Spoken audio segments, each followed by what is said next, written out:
Hello investors. Stock market में सबसे dangerous चीज होती है साइलेंस। जब कोई company quietly record profits, cash flows और कैपेसिटी एक्सपांशन डिलीवर कर रही हो और मार्केट उसे इग्नोर कर रहा हो, वहां स्मार्ट मनी इन्वेस्टर्स का काम शुरू होता है। दोस्तों, आज की इस वीडियो में हम जानेंगे एक ऐसी कंपनी के बारे में जिसकी लेगेसी 70 साल पुरानी है, माइनिंग से स्टील तक का ट्रांसफॉर्मेशन और FY25 के नंबर्स जो क्लियरली कुछ और ही स्टोरी बता रहे हैं। Let's decode Sandur Manganese and Iron Ores Limited. And this is one of the most underappreciated business transformation in Indian metals space.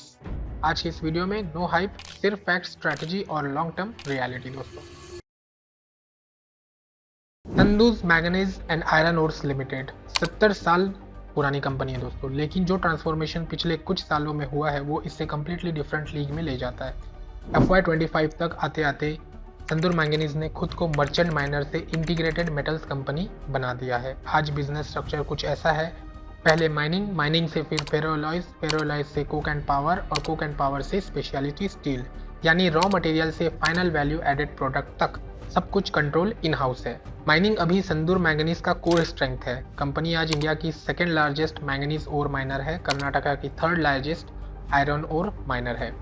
Company की जो कैपेसिटी है वो लगभग आयरन ओर की 4.45 MTA और मैंगनीज ओर की 0.6 MTPA है।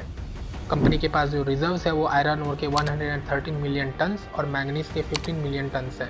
और सबसे क्रिटिकल पॉइंट ये है कि जो माइनिंग लीज है वो 2033 तक वैलिड है और ऑपरेशंस फुल्ली कंप्लायंट है with supreme court and environmental norms.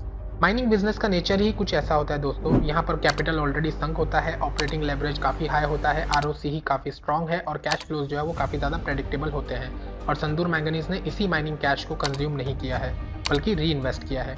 Mining यहाँ स्टोरी नहीं है, माइनिंग यहाँ उनका फ्यूअल है। एक टाइम था जब फेरोलाइज सेगमेंट लॉस मेकिंग हुआ करता था। मैनेजमेंट ने यहाँ इंटीग्रेशन का मास्टर स्ट्रोक खेला। कंपनी ने वैसे क्या किया? कंपनी ने कोक ओवन को ऐड किया है, वेस्ट हीट रिकवरी लगाई और कैप्टिव पावर बनाई। रिजल्ट इसका आया दोस्तों कि पावर कॉस्ट ड्रास्टिकली डाउन हो गए, मार्जिन स्टेबलाइज हो गए और कैपेसिटी बढ़कर 1.25 लाख टन पर एनम बन गया। ये सेगमेंट अब ड्रैग नहीं, सपोर्ट सिस्टम बन चुका है। मेटल बिजनेस में एनर्जी सबसे बड़ा रिस्क होता है दोस्तों। मैंगनीज ने इस रिस्क को कंट्रोल कर लिया है। एसेट्स जिसमें कि 0.5 MTA कोक ओवन, 32 मेगावाट का WHRB पावर हाउस और 42.9 मेगावाट का रिन्यूएबल एनर्जी। इसका इम्पैक्ट सिर्फ मार्जिन पर नहीं है बल्कि ESG profile, regulatory comfort and long term sustainability पर भी पड़ता है। क्विक पॉज दोस्तों, अगर आपको real data back stock analysis पसंद आता है, नो टिप्स नो हाइप, सिर्फ लॉन्ग टर्म इन्वेस्टिंग लॉजिक, तो चैनल को सब्सक्राइब करना मत भूलिए। और हाँ, मेरे चैनल पर आपको ऑलरेडी मिल चुके हैं deep dive videos on Sai silk, कला मंदिर, फिनो पेमेंट्स बैंक और क्लीन साइंस, जहां हमने बिजनेसेस को एग्जैक्टली इसी प्रोफेशनल फ्रेमवर्क में ब्रेक किया है। अगर आप रिटेल इन्वेस्टर हो तो इस वीडियो को अपने इन्वेस्टिंग ग्रुप के साथ शेयर जरूर करिए, क्योंकि ऐसे ट्रांसफॉर्मेशन स्टोरीज रेयर होती हैं। चलिए वापस आते हैं संदूर मैंगनीज की नेक्स्ट बिग मूव पर। रियल ट्रांसफॉर्मेशन आई अर्जस स्टील के एक्विजिशन के साथ। अर्जस ने एक नॉर्मल स्टील कंपनी नहीं है, ये बनाता है SBQ यानी स्पेशल बार क्वालिटी स्टील, जो कि यूज होता है दोस्तों ऑटोमोबाइल्स, EVs, रेलवेज और डिफेंस एंड एरोस्पेस सेक्टर्स में। अर्जस की दोस्तों कैपेसिटी 0.585 MTPA है। इंडिया के टॉप 5 SBQ प्लेयर्स में ये आता है, जिनका 100+ स्पेशलाइज्ड ग्रेड्स है। इस एक्विजिशन के बाद संदूर मैंगनीज सिर्फ माइनर नहीं रहा, ये बन गया है mine to metal player. Transformation के साथ साथ दोस्तों बैलेंस शीट पे भी डिसिप्लिन दिखा रहा है Sandur manganese. Credit rating A+ stable है, स्ट्रॉन्ग इंटरनल एक्रूअल्स है और बोनस इश्यू भी इन्होंने रिसेंटली किया था 2:1 का। प्रमोटर होल्डिंग काफी स्टेबल है और गवर्नर्स डिस्क्लोजर्स काफी डिटेल्ड है, जो रेयर होता है मेटल कंपनीज में। कंपनी के स्ट्रेंथ के साथ साथ दोस्तों कुछ रिस्क भी होती है जिसके बारे में जानना बहुत जरूरी होता है, जैसे कि इनकी जो कमोडिटी प्राइस है वो उसमें काफ़ी ज़्यादा वोलेटिलिटी होती है, काफ़ी ज़्यादा माइनिंग रेगुलेशंस होते हैं और स्टील का जो साइकिल है उसमें एक स्लो डाउन आते रहता है। लेकिन डाइवर्सिफिकेशन इनटू SBQ स्टील और कैप्टिव एनर्जी ये रिस्क को बहुत ज़्यादा डाइल्यूट कर देता है। संदूर मैंगनीज आज दोस्तों कैश रिच माइनर है, जो कि एनर्जी सिक्योर मेटल्स कंपनी है और स्पेशलिटी स्टील मैन्युफैक्चरर भी बन चुका है। दोस्तों, ये स्टॉक शॉर्ट टर्म एक्साइटमेंट के लिए नहीं, ये बिजनेस ट्रांसफॉर्मेशन और कंपाउंडिंग की ग्रोथ स्टोरी है। दोस्तों, अगर आपको ये डीप डाइव यूजफुल लगा तो लाइक और सब्सक्राइब जरूर करना। अब देखते हैं आगे टेक्निकल चार्ट, क्या ये सही टाइम है इस स्टॉक को अपनी वॉच लिस्ट में रखने का। संदूर मैंगनीज के Q2 FY26 के नंबर्स क्लियरली बताते हैं दोस्तों कि अर्निंग्स का बेस कितना स्ट्रॉन्ग हो चुका है। Q2 FY26 में कंपनी ने रिपोर्ट किया total income 1245 crore, EBITDA 285 crore, PAT 139 crore. EBITDA margin around 23% रहा दोस्तों, जो कि एक सीजनली वीक क्वार्टर के लिए काफ़ी हेल्दी माना जाता है।